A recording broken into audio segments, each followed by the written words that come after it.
राम राम मेरे सारे बहनों और भाइयों को। मैं मनीष जांगड़ा अपने चैनल पे आपका स्वागत करती हूँ। आज बहुत दिनों बाद मेरे को वीडियो डाले हो गए हैं, क्योंकि व्यूज़ नहीं आते थे तो मैंने फिर मन सा टूट गया। तो आज कुछ एक घटना मेरे को याद आ गई थी, मैं चलो एक छोटी सी वीडियो बना के डालती हूँ मैं। तो आप देख के सुन के कमेंट करना, कैसी लगी बताना एक बार।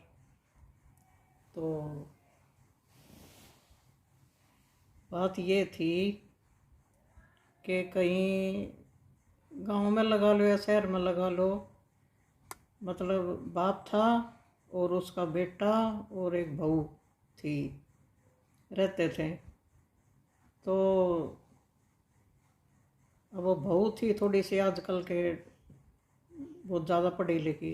अब बहुत ज़्यादा पढ़ी लिखी का मतलब ये है कि घर में आते ही टकराव पैदा करना, खेड़ पखेड़ करना, परिवार वालों से अलग कर देना।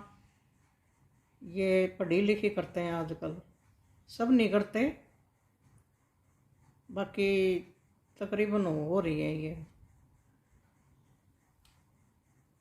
तो जी अब उसको बाप को लकवा हो रहा था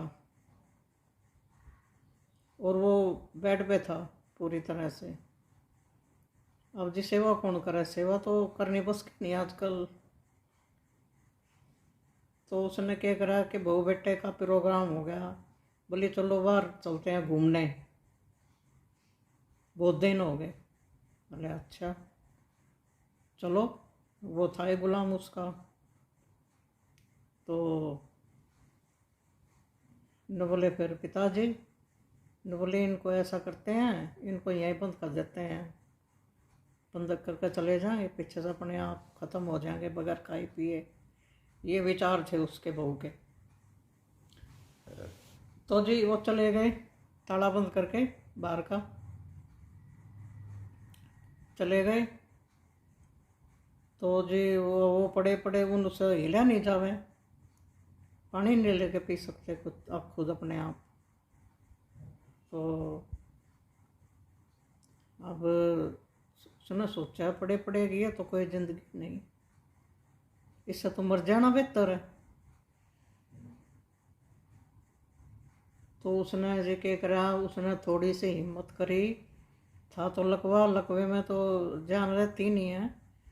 तो उसने हिम्मत करी और वो धीरे धीरे सरक के धीरे धीरे बोला आज इसका बिजली का करंट लगा कर मरूँ मैं तो, ये भी के जानेंगे बाद में मरने के बाद जो होगा वो देखेगा भगवान इन। तो जो उसने सरक कर वो बिजली के उसमें खटके में उंगली दे दी। उंगली दे दी तो भगवान की कुदरत, भगवान का करिश्मा देखिए कि उसका लकवा ठीक हो गया। तो वो उठ गया, उठ कर उसने पहले तो पड़ोसियों का आवाज़ लगाई कि भाई बाहर से ताला तोड़ दो, ताला मैं अंदर हूँ और बहू बेटे हैं नहीं, और गेट खोल दो भाई, मैं कई दिन का भूखा पैसा भी हूँ, कई दिन हो गए खाए पिए। तो उन्होंने खोला, गेट खोल दिया। तो जी सबसे पहले तो उसने क्या करा, आंड फिर गई इधर उधर, और वो मकान जो था वो अच्छा बड़ा सारा मकान था और उसी के नाम था। उसने क्या करा, वो गौशाला में दान दे दिया मकान, और गौशाला वालों को कह दिया कि भाई एक कमरा दे दो मेरे तक, मैं जीऊँ इतना उसमें रहूँगा, बस मन और कुछ नहीं चाहिए। रहने के लिए जगह तो चाहिए, सिर छुपाने के लिए छत। बोले जी हाँ रहो, खूब आराम से रहो, कोई ऐसी बात नहीं है। तो जी अब वो घूम फिर कर आए बहू बेटे। देखा तो उनके तो पैरों तले की सरक गई जमीन। ये क्या हो गया? तुम तो सोच कर कुछ और ही गए थे, ये तो वो कुछ और गया। तो फिर वो आए वहाँ, बोले पिताजी मकान। बोला मकान ये तुम कित कहीं जाओ, तुमने जो मेरे साथ करी है ना उसका ये रिजल्ट दिया है मैंने।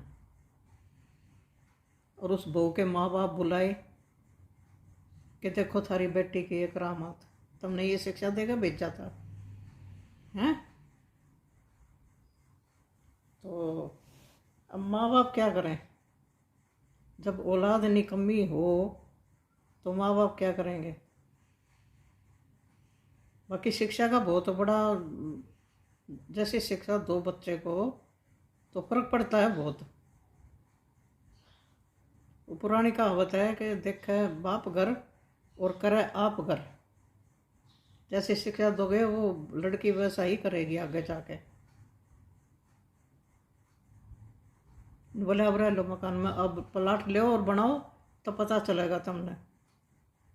तुम बाप के में रह रहे थे ना और मेरे को छोड़ गए ऐसे ही, एक भी इसमें कौन रोटी देगा, कौन ये क्या करेगा, कौन इसकी सेवा करेगा पीछे से। ले हुए तो बहनों और भाइयों, आज के टाइम से बच्चों से पे ज़्यादा विश्वास मत करो। बच्चे विश्वास करने लायक नहीं है। सारी दुनिया तो डूबी भी नहीं है, लेकिन 75% नाश जा लिया है दुनिया का। कभी भी प्रॉपर्टी बच्चों के नाम मत करो।